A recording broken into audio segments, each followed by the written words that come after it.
course, right now, this talk is going to be in Estonian. I just wanted to tease you what you're going to be missing right now. So it's a very good way to, like a nudge to study Estonian. The stage is yours.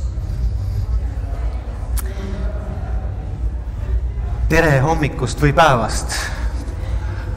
Soovin kõigepealt teada, kuidas te ennast tunnete. Nii on hästi, nii on normaalne, nii on võiks olla paremini. Oi, väga vahe. Ja kuidas te ennast tahaksite tunda? Veel paremini. Meie idee on põhiliselt selles, et muuda ennast natuke paremini tundvaks ja teised tulevad sinuga kaasa. Minul Rainiga see igal juhul õnnestus. Aga täna me proovime siit edasi minna selle teemaga, et mis sa arvad? Mis on sinu jaoks jätkusuutlikkus töökultuuris? Rain, pane valmis. Varsti ma küsin sinu käest, aga ma annan sulle aega mõelda. Jätkusuutlikkus töökultuuris. Ja kes teab seda Euroopa Liidu 2035. aasta programmi 3 osa ilusas heas kantseliidis? Jätkusuutlikkuse 3 dimensiooni. Ma olen tegelikult oma ametilt natuke ka koolmeister ülikoolis, seetõttu ma küsin teie käest häid küsimusi. Mis on jätkusuutlikkuse 3 dimensiooni? Kes teab? Tõstke käsi, ütlema kohe ei pea. Väga hea. Rain, tahad sa särada või annad mulle sõna? Pigem jah, kui sa tegid otsa lahti, siis ma soovin. Siis õppejõud räägib, eks ju, jaa. Seega, te kõik teate, et keskkondlik jätkusuutlikkus, mitu aastat, 10 see on pildil, eks ole. Majanduslik jätkusuutlikkus on pildil kaua. Ja mis on 3? Jaa, ma kuulen, sotsiaalne jätkusuutlikkus. Ja pane nüüd see 3 oma keelde. Kui sa mõtled oma suhetele tööl, sa tahad olla ju majanduslikult, finantsiliselt jätkusuutlik, eks ole ju, tahad? Muidugi tahad. Keskkondlikult tahad olla jätkusuutlik. Ja nüüd, milles ma Rainile vaatan austusega otsa, just nimelt see keskkond, mida luua tööl, nii et kliendid sinu juurde tagasi tulevad. Ja 3 on see sama sotsiaalne jätkusuutlikkus. Sa tahad ju oma suhetes olla jätkusuutlik, eks ole? Ja nüüd ma küsin iga ühe käest, ma küsin, mis on sinu jaoks jätkusuutlik töökultuur. Ja me räägime täna teemal, mis oli päästikuks, et sa tahad olla jätkusuutlikum. Ja paradoks on selles, et selleks, et olla jätkusuutlik, pead sa pidevalt muutuma. Kui lihtsalt tulevad inimesed muutumisega kaasa, mis vastutuse nad võtavad, kuidas nad tõlgendavad seda, mis on vaja teha. Ja üks ilus luuletuse rida, suurim suutmine on enda muutmine, oled nõus, eks ole? Minu jaoks on oluline ka see, et väärtusta teist ja see toob väärikuse. Ja miks me Rainiga oleme laval?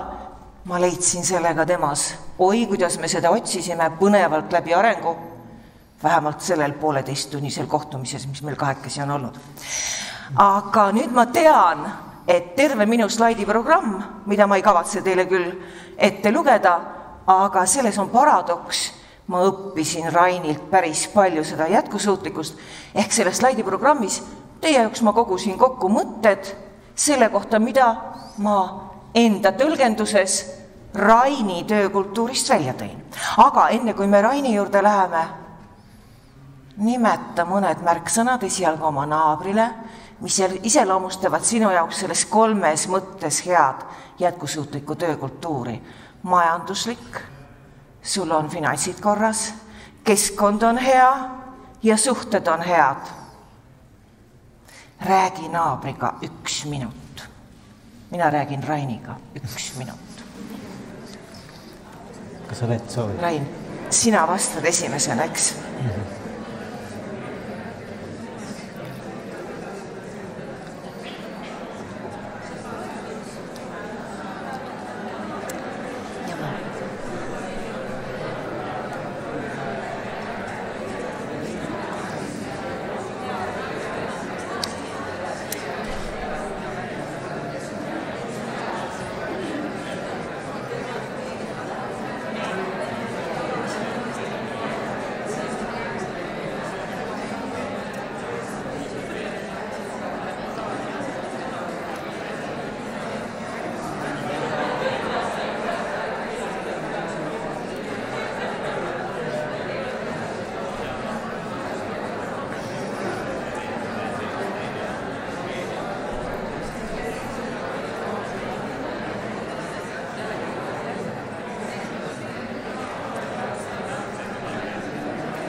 ja need, kes kuulavad meid läbi veebi,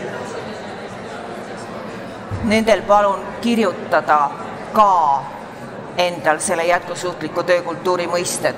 Oleme kokku leppinud, et kogume sõnapilve. Kui sa oled nüüd natuke rääkinud, jälle meil on olemas siin head tehnilised vahendid, kirjuta mõni sõna, mõni märksõna. Kirjuta meile, et me saaksime teha sõnapilve.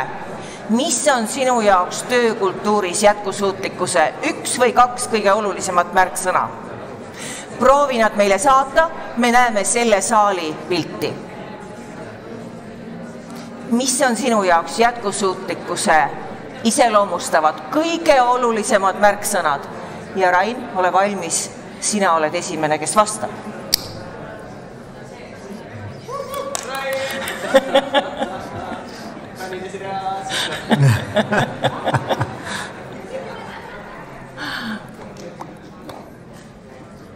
Ja nii, kas meil on juba natuke sõnu? Kuidas on sõnapilvega? Tuleb.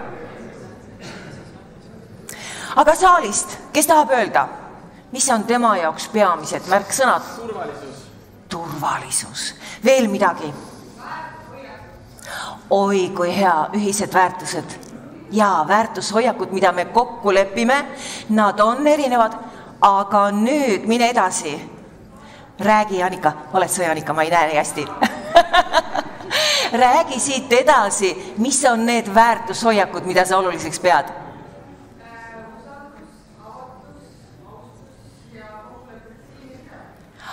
Austus, ehedus, avatus, kokkulepetest kinnipidamine ja organisatsiooni eesmärgid on need, kus ma spikerdan Raini.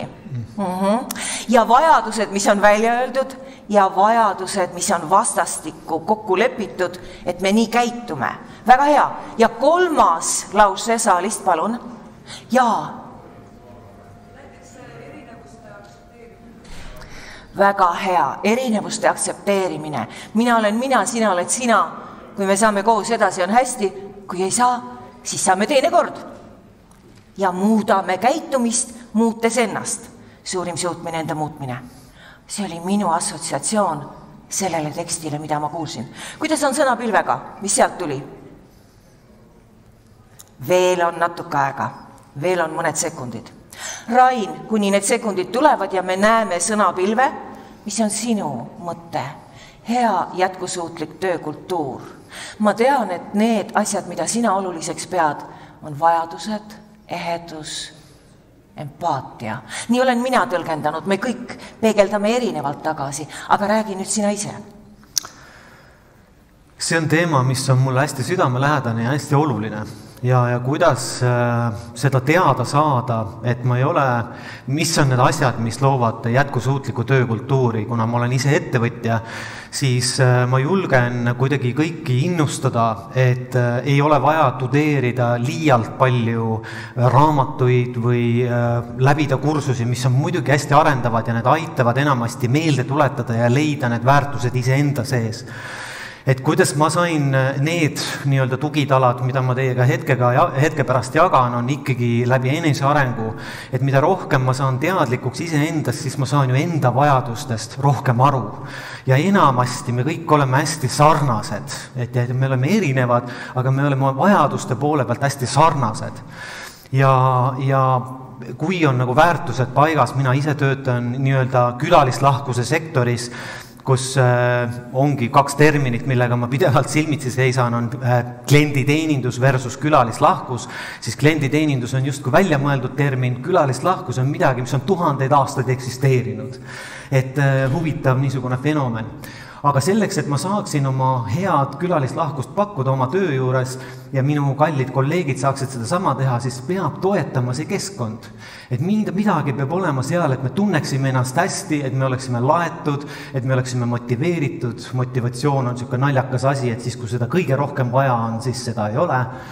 Ja enamasti ootame seda kuskilt väljapoolt, aga ka see on võimatu. Nii et mis asjad need siis on? Ja ma nimetaksin ära mõned enda jaoks kõige olulisemad, mis on siis aja jooksul niimoodi settinud pinna peale. Ja esimene nendest on tähendus, et see töö tähendus, et ma olen kuulnud pidevalt, kus ettevõtjad ja ettevõtted vanasti tegid sellepärast tööd, et see lõi väärtust inimestele ja seda oli vaja. Täna ma näen, et on hästi suur fookus läinud kasumi teenimisele ja unustatakse ära, et keda me siis tegelikult teenime. Ja mina näen, et ka teenindajana on hästi suur väärtus seda, et ma ei ole lihtsalt asjadest punktist A punkti B tooja, vaid ma muudan maailma paremaks paigaks läbi oma tegevuse, läbi oma väikese töö, läbi oma rolli, läbi selle kontakti inimestega. Ja et kuidas ma endast maha jälje jätan, see on minu vastutuses. Ja igal juhul jätan jälje, kas tahan või ei taha, on see siis positiivne, negatiivne, ka tegemata jätmine on tegemine, justkui, et see jätab jälje. Nii et selles osas ma tahaks öelda, et kindlasti on tähendus, millise tähenduse sa enda tegevusele annad, millise tähenduse sa ma enda tegevusele annan. Teine, millele ma toetun, on kindlasti, et me töötame inimestega, mis tähendab seda, et ma pean õppima inimesi armastama, mis tähendab omakorda seda, et ma pean tegelema oma sisemise kriitikuga, mida ma õppisin koolis väga selgesti, sest ma õppisin seal väga hästi keskenduma oma vigadele, mis tähendab seda, et ma otsin pidevalt vigu. Ja inimestes näha seda teistes on ka hästi lihtne ja ma mõtlesin, et kui ma olen võimeline vigu otsima, siis tõenäoliselt ma olen võimeline ka otsima positiivset. Ja täna ma pean tunnistama, et aju on väga koostööaltis nii-öelda tegelane, et pane lihtsalt õige käsk sisse ja see annab õigeid vastuseid. Nii et täna siis ongi see tunnustav lähenemine, et igas inimeses on midagi ilusat, mida märgata, midagi ilusat, mida välja tuua. Tunnustamine on inimeste põhivajadus, see on, ei maksa mitte midagi ja see on üheks aluseks, mis inimene on, tegelikult mina inimesena ja ma kujutan ette, et kõik me tegelikult vajame, olla nähtud oma headuses. Mis ei tähenda seda, et me nüüd jätame selle kahe silma vahele, et tema puudused, et nendega justkui peaks tööd tegema, et ikka tuleb vastutust võtta oma tegevuste eest ja kohti, kus me peame ennast arendama, aga lihtsalt inimesena. Ja mis on veel, et eneseareng ja ühendus tekib läbi valideerimise, et on okei, milline sa oled. Ja et minu ülesanne on lihtsalt tunda huvi ja uudishimu. Vau, kuidas sina toimid, kuidas sina maailma näed, sest ainult sinul on kontakt selle universumiga, mis sind silmade taga on. Ja põnev oleks kuulda, kuidas see kõik on. Ja kolmas, ma paar asja võistan veel, et kolmas asi on kindlasti töökeskkond, et töökeskkonda meile nagu disainitakse, aga tegelikult parimad inimesed töökeskkonna disainimisel on need, kes selle sees töötavad. Et palun võtame sõna siis, et jah, et see kõik on väga tore, aga see on liiga palju liigutusi, et saavutada sama tulemus. Ja et olla teadlik ja tundlik selle osas, et kas mul on kõik vahendid ja nii, nagu ma tegelikult tahan, et ma saaksin maksimaalse tulemuse anda. 4. on kindlasti tööperekond, kellega me koos töötame. Ja ma nimetan tööperekonnaks, mitte meeskonnaks, sest meeskond on hästi maskuliinne, niisugune vana termin, mis tuleb niisugust natukene nagu industriaalajast minu jaoks. Ja ma näen täna, et ikkagi tööperekond on ju see, kellega me kokku puutume igapäevaselt ja kohati rohkem kui oma perekonnaga. Ja mis on perekonna puhul fenomenaalne on ju see, et me ei saa ise valida oma õdesid, vendasid, oma ema, isa. Sama kolleegidega enamasti. Nii et ja kolleegidega see, et me aeg-ajalt nagu põrkume, on normaalsus, nagu õed ja vennad kaklevad kogu aeg. Aga siis, kui on vaja midagi ära teha, siis on nad lahutamatult rindel ja nad ajavad ühte asja. Ja sealt omakorda viimasena ja paar tükki on muidu tegelikult, mul oli veel mõttes tuua välja, aga ma näen, et sa tahad midagi küsida, on kindlasti peamine vajadus on areng, et ma inimesena arenen selle sees. Et ma näen, et see rutiin on ühest küljest loob turvalisuse, aga et areng on minule kõige suurem niisugune katalüsaator, et ma tunnen, et ma inimesena kasvan, ma näen, et keskkonnas toimuvad muutused positiivsemas suunas ja see paneb mul silma särama ja see paneb mul ikka inimestel silma särama. Ja seda ei ole nagu raske tänapäeval teha, sellepärast, et neid võimalusi õppida on nii palju. Ja ma ei tea, mul hea õpetaja Alar Ojast ütles, et National Geographic väitis, et inimene istub WC-s 2 ööpäeva aasta jooksul. Et pane siis selle asemel, et sa lähed sinna scrollima telefoniga, pane hoopis raamatnurka, et 2 päevaga loeb seal raamatu läbi küll. Mõnikord on mul raamat on nii põnev, et ma ei saa sealt välja, et siis keegi koputab juba, et kuule, et oleks aeg tulla välja. Aitäh, Rain! Ja nüüd klassikalise õppejõuna ma palun sul veel kord korrata need pealkirjad või punktid. ehk superviisorina, kui sa kordad ja mis on teile hea auditooriumi ülesanne, kui Rain kordab, pane siia kõigepealt mälust tagasi see tähendus, mille Rain andis nendele punktidele ja lisa midagi omalt poolt. Kõike ja korraga ei saa, võta siit see, mis sul Raini jutust vastu kajas. No nii nagu sa oleksid kusagil väga suure linna restoranid, kus on 12 eri tüüpi kõigi maade restorane, sa tahad kõike süüa, aga kõike korraga ei saa. Mis sulle sellest korda läheb? Rain, nimeta pealkirjad veel kord. Minu jaoks on need siis sellised, et kõigepealt alustada selle tähendusest. Tähendus. Mis annab sulle jõudu, just et me räägime ressursist. Oota, nüüd mine teise juurde. Tähendus, sinu tähendus. Võtame järgmise. Teine oli minu jaoks tunnustav lähenemine, see on siis tunnustus. Ehk siis õpime inimesi armastama, me töötame inimestega. Okei, minu täiendus sulle, pai ja lohutus mõlemad. Võta kolmas. Kolmas oli siis, ma ütlen siis, et töökeskkond. Lood hea keskkonna, kus mõlemal on hea olla enamuse ajast. Mis te arvate? Aju küsimus teile, mitu protsenti ajast on normaalne hea olla tööl ja mitu protsenti ajast võib paha olla. Mina oma töös tegelen nende pahaolu küsimustega rohkem, kus inimene arvab, tunneb, et teda kiusatakse, solvatakse, alandatakse. Ja alati ma küsin, on see tunne või tegelikkus? Ma tean, et Rain suudab luua tegelikkust. Okei, nüüd oli minu taust ja mis on sinu taust? Mine edasi, mis olid need olulised? Ja töö perekonnas, et ma tooksin välja, et sa just jagasid, et mõned arvavad, et neid rünnatakse või kuidagi midagi pahasti, siis töö perekonnas, et me saaksime omavahel hakkama, see on nagu igas lähisuhtes ja see on ka lähisuhe ja seal peab olema lihtsalt väga selged kokkulepped, kuidas me probleeme lahendame. Töö ja kokkulepped, aitäh Rain, ära praegu laienda, ma küsin auditooriumilt juurde sinu heaolu töö perekonnas. Mida ma veel kuulsin, väga ilusad asjad, Rain, korda veel pealkirjad, ainult pealkirjad punktina, proovime. Väga hea.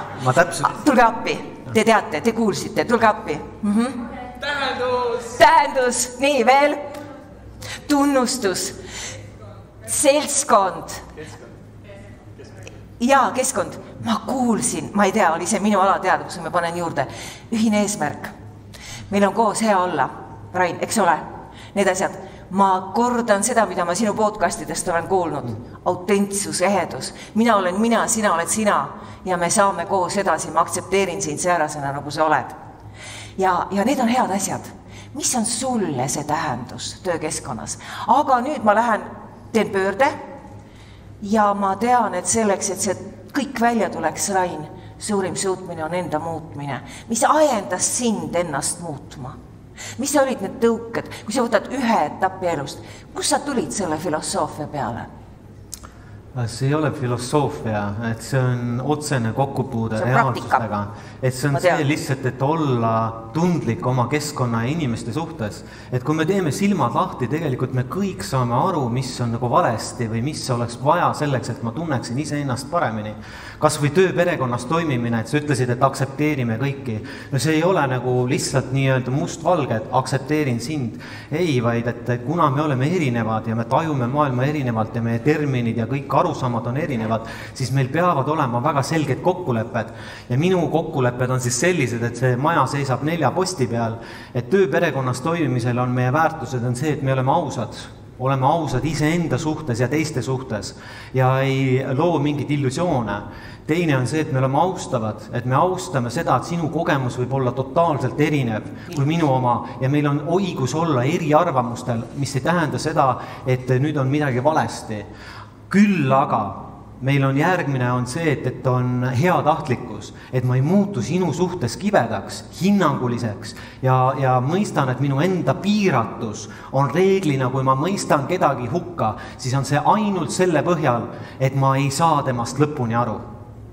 Ja vaadake, see on huvitav konks minu endale kogu aeg meelde tuletuseks. Mingil põhjusel ma olen hinnanguline kellegi suhtes ja kui ma võtan selle eest ära, et okei, ma olen uudishimulik, et vaatan, mis seal taga on, miks ta selline on või miks ta selliselt mõtleb, siis tavaliselt see on täiesti loogiline jada, mis sealt välja jookseb, siis ma saan aru, muidugi oled sa hinnanguline teiste suhtes. Ja viimasena on siis selle tööperekonnas on siis oluline on see, et on koostöö. Ja täna ma tajun, et kui seal ei ole austust või seal ei ole austust või seal ei ole heatahtlikkust või seal ei ole koostööd, siis me ei saa edasi minna. Ja veel mõned lisaasjad on see, et me kindlasti, kui on õhtune aeg, me ei vaidle, me räägime enamasti, me ei tee etteheiteid, vaid me teeme ettepanekuid. Ma ütlen oma elukaaslasele pidevalt, et sa ei ole üldse kunagi kodus. Ja siis ta ütleb, kallis Rain, sa ise räägid kogu aeg, et sa peaksid tegema ettepanekuid etteheidet tasemel. Siis kui ma selle keeran, et sind ei ole kunagi kodus, siis ma ütlen, et kallis, ma sooviksin sinuga rohkem ka aega veeta. Tundub palju loogilisem, vähem rünnak ja palju lähedamale sellele, mida ma tahan saavutada. Nii et etteheited versus ettepanekud. Et pange seda ka tähele. Sa tahad siia kindlasti midagi jagada? Jaa, ja jälle, kuidas me inimesetena kontakteerume. Me võtame üksteiselt midagi üle ja meil on midagi teise tähendusest oluline. Aitäh sulle, Rain. Ja ma kutsun jälle hetkel mõtlema selle jupi peale, mida Rain kõneles. Mis oli tähenduslikult sulle oluline selles tekstis, mida Rain kõneles? Ma olen mõned väited välja toonud, põhimõtted, mida ma sinuga kontaktidest olen kaasa saanud, eriti podcastist. Ehk ma olen tõlkinud selle oma keelde. Ja see oma keeleline tõlge, et iga kontakt inimestega on lõppematu eneseavastamine. Ja läbi kontaktide teiste inimestega on olemas isegi niisugune tegelane nagu Jakob Levi-Moreno, kes on öelnud, et iga kontakt teistega on psühhodraama, sest ma pean ennast näitama. Ja kui ma näitan ennast muutustes, selles muutuses, nagu sina, Rain, juhina suudad teha või sa räägid oma elukaaslasest, siis see kontakt kannab. Seega iga inimese, keda me oleme kohanud, ta on kingitus. Ta kingib oma aega, ta tuleb sinu juurde. Seesama Jakob Levi-Moreno on öelnud, et see on kohtumine suure tähega, see on sündmus. Tee sellest sündmus, mis oleks mõlemale poolele hea. Rain, sinu lause, tsiteerin sind, sinu heaolu on minu heaolu. Ehk kas ma saan sellest hetkest teha niisuguse sündmuse, kui me oleme tööl? Mitte alati. See on gurmee, see on vürts sinu tööpäevades. Aga see on asi, mida me saame õnnestumise elamustena kaasas kanda. Ja kui need õnnestumise elamused on sinuga kaasas, siis sa jaksad. Siis me jõustame üksteist, kui me neid elamusi meelde tuletame. Ja jällegi, mis ma Rainilt kaasa võtsin, ma mäletan, et sinu restoranidesse Rataskaevu 16, Rataskaevu ja Ülo, sa ei tee eriti palju turundust, see on suhteturundus. Tullakse sellepärast, et sõna levib suust suhu. Ja see on see koht, kus tõesti saabki teha muutusi. Rain, sinu podcastist võtsin kaasa, sinu muutus tuli läbi kriisi. Ja küsimus, millest tuleb meie muutus igaühest, kas läbi kriisi või läbi mõne muu asja. Jah, lõputu eneseteostus on enesetõestus, on veel üks lause, mida ma siia tahaksin tuua. Ja võib-olla suurim suutmine enda muutmine, muutuste põhjustajad ja kursihoidjad. Igasuguse muutuse juures, mis aitab sul ennast muuta, on see vajadus, mille taga on harjutamine ja treenimine. Ma tean, Rain, sa harjutad ja treenid väga hästi ja väga palju oma inimesi. On see sinu otsus? On see võimalus või väljakutse, mille sa võtad? Ja on see valu või kriis? Midagi peab olema, mis paneb su muutma kurssi täiesti teisele poole, tegema valikulise muutuse. Ja mida ma täna kuulen, Rain, mulle tundub, see on sinu sildistamine, et see on visioon. See on sinu teadmine, mis tuleb läbi visiooni. Ja tõepoolest variante on väga mitmeid. Seega igas kontaktis lood sa ennast uuesti ja sa lood jätkusuutliku kultuuri, nagu Rain kõneles. Oluline on lahendustele orienteeritus ja kui ma nüüd Aleksei Turovski tsiteerin, mulle väga meeldis, optimaalne ja minimaalne. Just see, et sa võtad selle, mis on optimaalne selles olukorras, teed minimaalse jõupingutuse ja nendega, kelle suhtes sulle tundub, et sa ei saa hästi hakkama, sest sa võid temale olla söödaks. Ja siis sa oled nagu, tõepoolest see, millest Turovski rääkis, ta jahib sind, siis sa annad märku, et ma nägin sind, ma kordan Turovski lauset. Ja te saate mõlemad hakkama selles nägemises, kuidas me koos hakkama saame. Need on minu tänased mõtted. Ma tean, et meie aeg hakkab otsa saama. Kas on tulnud küsimusi? Rain? Aitäh! ma lisaksin paar asja, et jätkusuutlikkusest, et siis kuidas luua jätkusuutliku töökultuuri minu kogemuses on see, et lihtsalt tee tööd iseendaga ja sinu tundlikkus ajas kasvab ja mida tundlikkus kasvab, seda rohkem me oskame ise märgata, mis on õige ja mis on vale. See inimlikkuse kompass sisimas lihtsalt kasvab ja selle järgi me ei pea enam toetuma kellegi teiste ideede peale. Me ei pea rääkima siin teooriast. Kõik sõnad on õiged, aga reaalsus on ju midagi muud. Ja siis iga keskkond ongi vajab eraldi disaini, iga tööperekond vajabki eraldi lähenemist.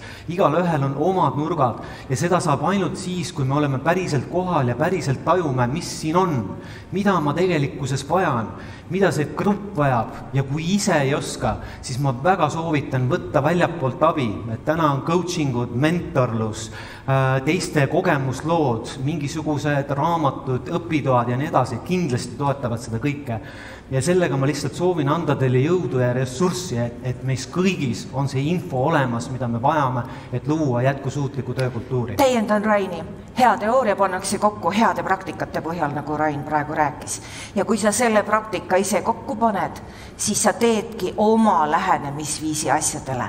Ja viimase slaidiga, mida ma täna teile näitan, veel mõned asjad ja ma tsiteerin veel ühte autorit, Eesti inseneri mõtte üks eestvedajaid. Juhtimiskultuur on see peamine, mis asju muudab. Juhtimiskultuur ja Kaizen, Andres Jagomägi, on väga hea raamat andnud välja eelmisel 10. ja uurige inseneri ja juhtimiskultuuri kokkupanekut. Kaizen, Jaapani sõna. See, kus me tõesti loome enda ümber head keskkonda. Viimasel slaidil on mõned Raini mõtted, nagu te näete, kuidas tema loob head kultuuri oma organisatsioonis. Praktika ja teooria käivad minu jaoks kokku. Ma tänan teid ja ma soovin teile edu oma heade mõtete ellurakendamiseks.